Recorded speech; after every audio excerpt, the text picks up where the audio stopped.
Hello everyone, this is Spoiler Lab. Today we will talk about the well-known comedy called The Mask. Somebody stop me! Careful, spoilers ahead.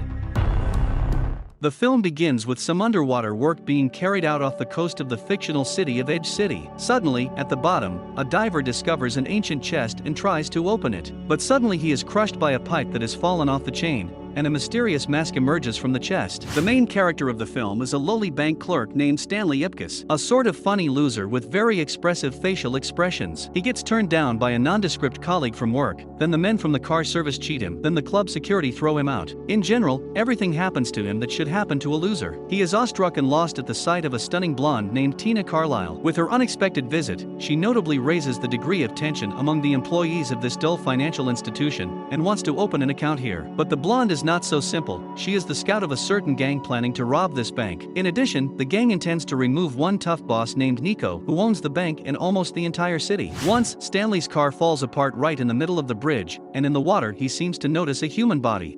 But Stanley just confused it with a pile of rubbish, among which was some kind of ancient wooden mask. Arriving home, Stanley endures the humiliation of his old landlady, plays with his beloved dog and watches some cartoons. In short, he continues to engage in his loser business. Then the dog begins to growl at the mask and Stanley decides to try it on. Suddenly, the mask abruptly grabs his head and supernatural things begin to happen. The surrounding objects seem to come to life. Stanley himself becomes super fast, super strong, and his funny green face is super emotional. He smashes the old woman's house, falls out of the window and crashes onto the ground and puts on a real circus show for the local thugs. At the same time, he decides to teach a lesson to those swindlers from the car service. The next morning, Stanley wakes up at home a little depressed, but confident that it was just a dream. Suddenly, Police Lieutenant Kellaway visits him and begins to ask about the disturbance last night and about the robber who broke into the house of his apartment manager. Stanley laughs it off and promises to let him know if anything comes up. Hurrying to go to work, he finds yesterday's mask and throws it out of the window. The mask, like a boomerang, comes back.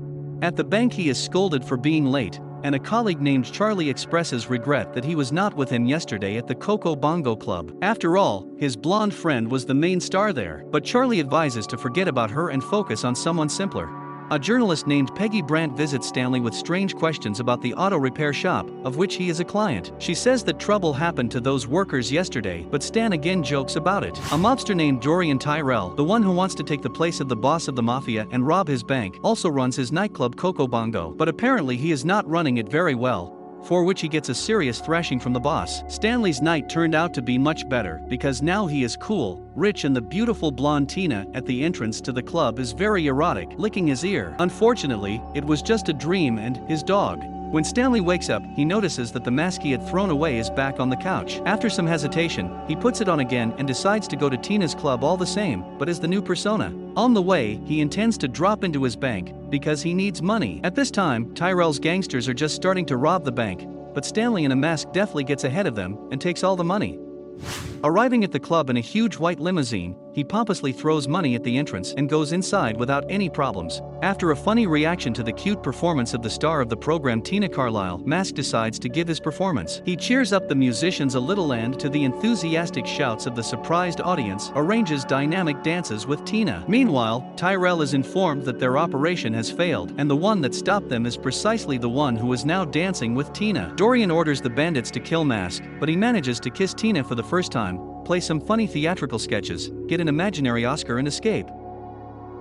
After arriving at the scene, Lieutenant Kellaway detains Tyrell and his men on suspicion of robbing a bank. He also finds a piece of Stanley's pajamas on the floor of the club. Immediately, the police pay a visit to the home of Stanley, who is still asleep, and he, noticing a lot of money in his closet, and tries to hide it somehow in a panic. Finally, he lets Kellaway in, who then interrogates Stanley about where he was last night and demands an explanation about the piece of pajamas. Stanley justifies it by saying that his pajamas were simply stolen, but the lieutenant nevertheless continues to suspect Stan and instructs his charges to get his fingerprints.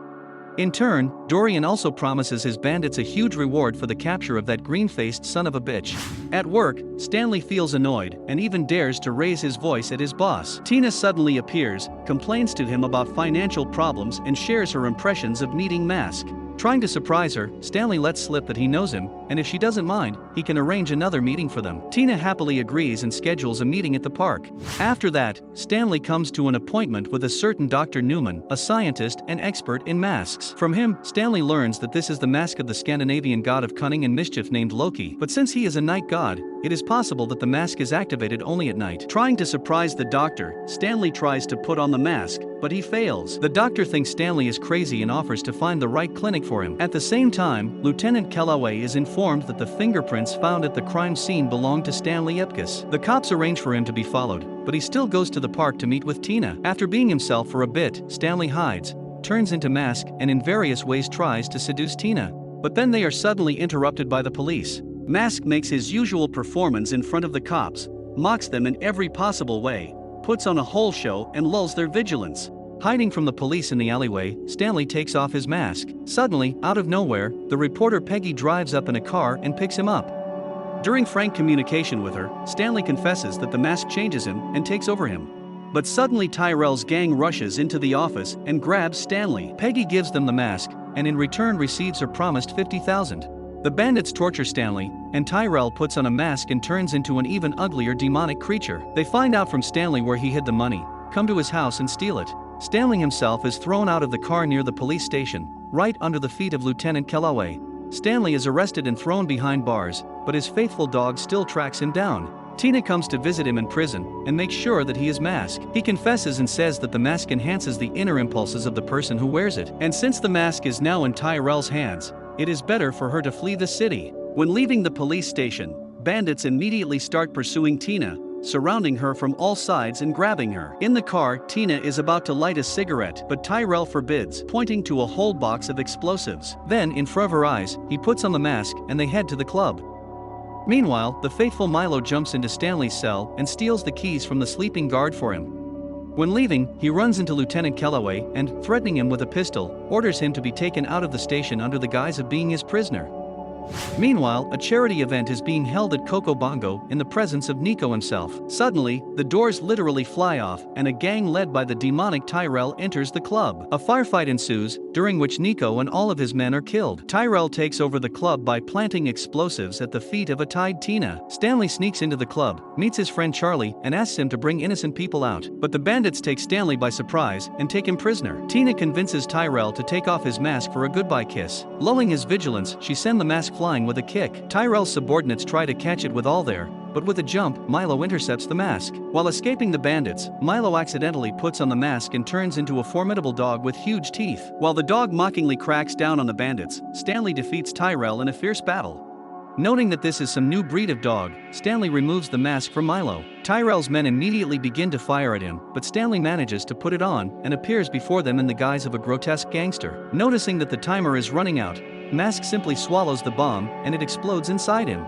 Mask then turns the decorative fountain into a giant toilet and finishes Tyrell by flashing him down the drain. Stanley takes off his mask to kiss Tina, but they are interrupted by the police who have broken into the club. They arrest Tyrell's gang and are going to do the same with Stanley. But being a witness to all the events, the mayor of the city informs the cops that most likely Tyrell was the mask from the very beginning, and Stanley saved all of them, which means he is a hero and all charges against him must be dropped. Stanley, Tina, Charlie and Milo stop in the middle of the bridge in a large white convertible. They decide to get rid of the mask and Tina throws it into the water. While Stanley and Tina are kissing, Charlie jumps after the mask, but Milo outruns him, grabs the mask with his teeth and swims away. Thank you all for watching, subscribe to the channel, and in the comments suggest films that you would like to see in our performance. See you!